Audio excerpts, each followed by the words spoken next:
Every family has its stories that are passed down from generation to generation. But before News 10's George Warren shared some of his family lore with his teenage daughter, he wanted to do a little fact-checking.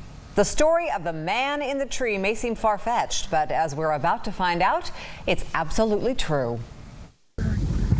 A week and a half ago, I drove 4 miles down this dirt road at the western boundary of Kings Canyon and Sequoia National Parks.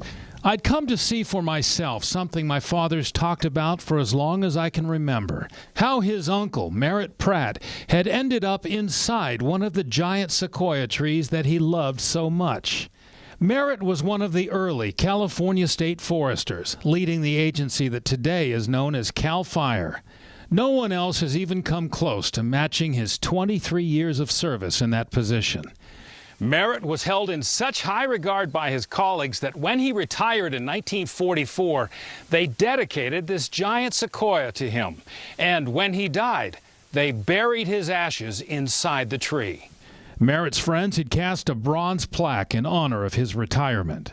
One friend, Woody Metcalf, who he'd met at UC Berkeley a century ago when they both taught in the forestry school, he returned in July 1946 with an urn containing Merritt's ashes and cemented the urn into an opening in the tree.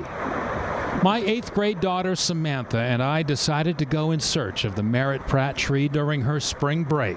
We'd been warned the dirt road was usually impassable this early in the season, but thanks to the dry winter, we had no problem. There are 215 giant sequoias on this state-owned property known as Whitaker Forest. It took us about 20 minutes to find the one we were looking for. As soon as we could get cell service, I called my father to let him know that we'd found the tree that he had never seen himself. Lyons Township High School. Last fall, I had the pleasure of accompanying my dad to his 70th high school reunion in LaGrange, Illinois.